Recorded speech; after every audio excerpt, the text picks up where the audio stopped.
നബിദിനാഘോഷം പ്രവാചകനോടുള്ള ഇഷ്ടം പ്രകടിപ്പിക്കാനാണ് എന്നാണ് സാധാരണ പറയാറുള്ളത്. യഥാർത്ഥത്തിൽ അതിൻ്റെ ഉള്ളിൽ പ്രവാചകൻ സല്ലല്ലാഹു അലൈഹി വസല്ലം വിരോധിച്ച ധാരാളം സംഗതികളുടെ ഒരു ഘോഷയാത്രയാണ് യഥാർത്ഥത്തിൽ ഈ നബിദിനം എന്ന് പറയുന്നത്. അതിൽ ധാരാളം സംഗതികളുണ്ട്. അതിലൊന്നാണ് ഈ മൗലിദ് പാരായണം എന്നൊക്കെ പറയുന്നത്. പ്രവാചകൻ സല്ലല്ലാഹു അലൈഹി വസല്ലമയുടെ ജന്മദിനത്തിൽ വളരെ പ്രധാനപ്പെട്ടാണ് ഈ മൗലിദ് പാരായണം എന്ന്. യഥാർത്ഥത്തിൽ അതിൽ ഉദാഹരണം എടുത്താൽ നമ്മൾ ധാരാളം മൗലിദുകളുണ്ട്. അതിൽ മങ്കൂസ് മൗലിദ് എടുക്കാം. ഇപ്പം മങ്കൂസ് മൗലിദ് എല്ലാ ഈ ജന്മദിനാഘോഷത്തിലും അല്ലാതെയും ഒക്കെ പാരായണം ചെയ്യാം. റബീഉൽ അവ്വൽ 1 മുതൽ അവസാനം വരെയൊക്കെ ചൊല്ലപ്പെടുന്ന പ്രധാനപ്പെട്ട മൗലിദുകളിലൊന്നാണ് മങ്കൂസ് മൗലിദ്.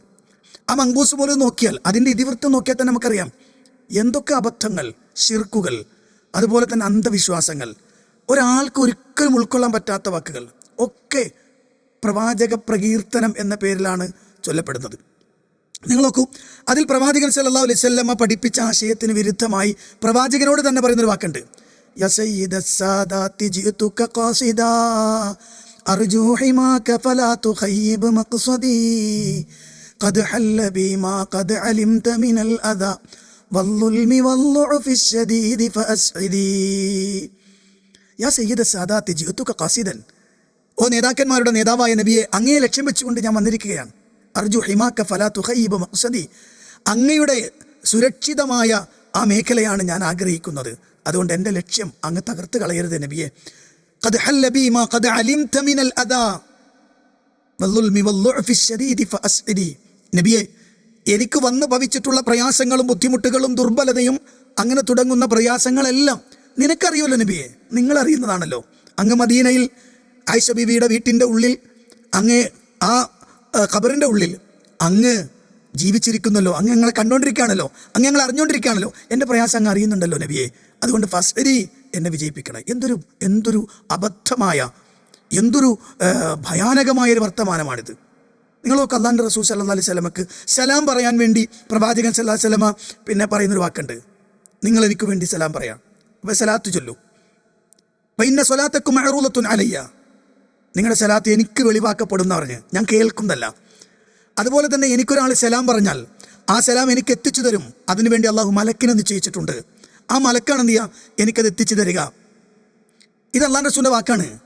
അപ്പോൾ ശരിക്കും റസൂലിനെ കാണുന്നു, കേൾക്കുന്നു, അറിയുന്നു എന്ന വിശ്വാസം തന്നെ മഹാപകടമാണ്. അത് ശരിക്ക് ശിർക്കൻ വിശ്വാസമാണ്. ആ ശിർക്കൻ വരികളാണ് ശരിക്കും മങ്കൂസ് മൗലിദിൽ നമ്മൾ കാണുന്നത്. നോക്കൂ, ഭീമാ അബദ്ധത്തിൻ്റെ ഒരു വർത്തമാനം ഞാൻ പറയാം. പ്രവാചകൻ സല്ലല്ലാഹു അലൈഹി വസല്ലമയുടെ നൂറാണ് ആദ്യം പടച്ചത് എന്നൊരു പറയപ്പെടുന്ന ഷീഈ വിശ്വാസമുണ്ട്. അത് യഥാർത്ഥത്തിൽ ഷീഈ വിശ്വാസമാണ്. ആ വിശ്വാസം, ആ അബദ്ധജടിലമായ ആ അന്ധവിശ്വാസം അത് നമുക്ക് കാണാം മങ്കൂസ് മൗലിദിൽ. അതിന് തുടക്കം തന്നെ സുബ്ഹാനല്ലദീ അത്ലഅ ഫീ ശഹ്രി റബീഉൽ അവ്വൽ ഖമറ നബിയുൽ ഹുദാ വഅൗജദ നൂറഹു ഖബ്ല ഖൽഖിൽ ആലം വസമ്മാഹു മുഹമ്മദാ وأخرجه في آخر الزمان كما قدر وأبدى وألبسه خلعة الجمال التي لم يلبسها أحدا എന്ന് തുടങ്ങുന്ന വാക്കിൽ ആദ്യം തന്നെ റസൂലുള്ളാഹി സ്വല്ലല്ലാഹു അലൈഹി വസല്ലമയുടെ പ്രകാശത്തെ അള്ളാഹു ലോകം സൃഷ്ടിക്കുന്നതിന് മുമ്പ് ഉണ്ടാക്കിയെന്നാണ്. അപ്പോൾ ലോകം എന്ന് പറഞ്ഞാൽ തന്നെ എല്ലാം ഉൾക്കൊണ്ട് അള്ളാഹ് ഒഴിച്ച് ബാക്കിയുള്ളതൊക്കെ ലോകമാണ്. അപ്പോൾ ലോകം സൃഷ്ടിക്കുന്നതിന് മുമ്പ് റസൂലുള്ളാഹിന്റെ പ്രകാശം ഉണ്ടായി എന്ന് പറഞ്ഞാൽ ആ പ്രകാശം ലോകത്തിൽ പെടില്ല എന്ന് വരും. അപ്പോൾ ഇലാഹി പ്രകാശമാണ്. അപ്പോൾ റസൂല ഇലാഹിൻ്റെ ഭാഗമാണോ? സുബ്ഹാനല്ലാഹ്, എന്തൊരു ഭീമാബദ്ധാണിത്. ഇനി മാത്രമല്ല, ആ പ്രകാശം നൂഹ് നബിയുടെ കൂടെ കപ്പലുണ്ടായിരുന്നു, ഇബ്രാഹിം നബിയുടെ കൂടെ തീക്കുണ്ടാരത്തിലുണ്ടായിരുന്നു. അതുകൊണ്ടാണ് അവർ രക്ഷപ്പെട്ടത്. അങ്ങനെ ഓരോ പ്രവാചകൻ്റെ മുതുകിലൂടെ വന്ന് അവരൊക്കെ രക്ഷപ്പെടുത്തിക്കൊണ്ട് വന്നു എന്ന് പറയപ്പെടുന്ന ഒരു അന്ധവിശ്വാസം അത് നമുക്ക് ഈ ജന്മദിന പ്രകീർത്തനങ്ങളിൽ കാണാവുന്നതാണ്. ഇനി അതിനേക്കാളും രസാവഹമായ മറ്റൊരു കാര്യം കൂടി ഞാൻ പറയട്ടെ. യഥാർത്ഥത്തിൽ മങ്കൂസ് മൗലിദ് ഇങ്ങനെ വായിച്ചു വരുമ്പോൾ അതിൽ പ്രവാചകൻ സല്ലല്ലാഹു അലൈഹി വസല്ലമയുടെ ജന്മദിനത്തോടനുബന്ധമായി ഉണ്ടായ അത്ഭുതങ്ങളെക്കുറിച്ച് പറയാൻ വേണ്ടി ഒരു സംഗതി വെക്കുന്നുണ്ട്. അതെന്താണെന്നറിയും? അത് ഉസ്മാൻ ബിൻ ഹുവൈരിസ് എന്ന് പറയപ്പെടുന്നൊരു മനുഷ്യൻ, അയാൾ പറഞ്ഞ ഒരു കഥയാണ്, അല്ലെങ്കിൽ അയാൾ പറഞ്ഞൊരു കാര്യം ഈ മങ്കൂസ് മൗലിദിലുണ്ട്. അതെന്താണെന്നറിയോ? അവിടെ വിഗ്രഹങ്ങളൊക്കെ ഉള്ള വലിയ വിഗ്രഹങ്ങളൊക്കെ, ആ വിഗ്രഹങ്ങളുടെ പേരിൽ ഉറൂസ് നടക്കുക, അല്ലെങ്കിൽ ഉത്സവം നടക്കുക. നമ്മുടെ നാട്ടിലെ ഈ അമ്പലങ്ങളൊക്കെ നടക്കുന്ന ഉത്സവം നടക്കുന്നുണ്ട്. ആ ഉത്സവം നടന്നുകൊണ്ടിരിക്കുമ്പോൾ ബിംബങ്ങൾ തലകുത്തി വീഴുന്നുണ്ട്. ഒരു ബിംബങ്ങൾ പലതും തലകുത്തി വീണു. അതിനെ എടുത്തു വെക്കുമ്പോൾ അത് വീണ്ടും വീഴുന്നു. ആ സമയത്തുണ്ടായ സംഭവം, അയാൾ പാട്ട് പാടുന്നുണ്ട്. ആ പാട്ട് പാടുന്ന അയാളുടെ ഹൃദയം കരിഞ്ഞുകൊണ്ടാണെന്നാണ് പറയുക. അപ്പോൾ ഖൽബുഹു യസ്ലാ ബിന്നാർ, അയാളുടെ കൽബ് അഗ്നിയാൽ എരിയുന്നു, അങ്ങനെയാണ് അയാൾ പറയുന്നത്. എന്താ അയാൾ പറയുന്നത്?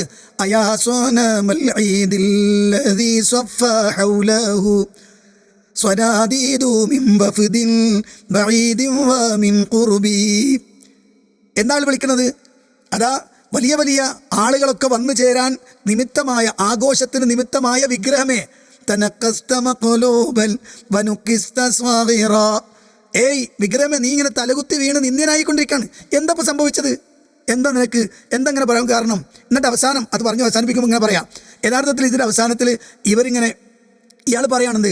ഫഇൻ കുൻത മിൻ ദംബിൻ അതൈനാ ഫഇന്നനാ നബൂഉ ബിഇഖ്റാരിൻ വനൽവി അനിൽ ദംബി. ഓ വിഗ്രഹമേ, ഞങ്ങളെ കയ്യിൽ നിന്ന് വന്ന വല്ല അബദ്ധവും കാരണമാണ്, വല്ല പാപം നിമിത്തമാണ് നീ തലകുത്തി വീഴുന്നെങ്കിൽ ഞങ്ങളിതാ നിന്നോട് ഖേദിച്ച് മടങ്ങാണ്, നിന്നോട് ഞങ്ങൾ പൊറുക്കലിനെ തേടുകയാണ്, മാപ്പ് ചോദിക്കുകയാണ്. അതുകൊണ്ട് ഞങ്ങൾ വന്ന തെറ്റിന് നിന്നോട് മാപ്പ് ചോദിക്കുന്നു എന്ന് പറയുന്ന വാക്ക് നിങ്ങൾ ആലോചിക്കണേ. നബി പ്രകീർത്തനമായി നമ്മുടെ പള്ളിയിൽ നിന്ന് പാടാണ്. ഈ പറയുന്ന ആൾ യഥാർത്ഥത്തിൽ അയാൾ മുസ്ലിമല്ല, അയാൾ മുശ്രിക്കായിരുന്നു. പിന്നീട് അയാൾ ക്രിസ്ത്യാനിയായി, അയാൾ മരിച്ചു പോവുകയും ചെയ്തു. ആ മനുഷ്യൻ്റെ വാക്കാണിത്.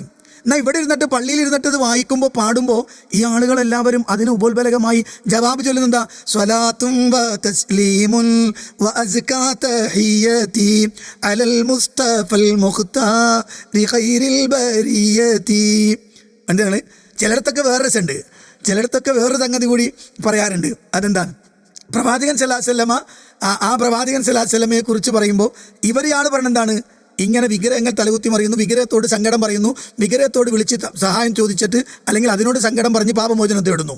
അത് പള്ളിയിലിരുന്ന് അസ്തഗ്ഫിറുല്ലാഹ് എന്ന് പറയേണ്ടുന്ന ആളുകളെ കൊണ്ട് വിഗ്രഹത്തിനോട് പാപമോചനം തേടുന്ന അതേ വർത്തമാനം പറയിപ്പിക്കുന്നൊരവസ്ഥയിലേക്ക് സംഗതി മാറുകയാണ്. മനസ്സിലായോ?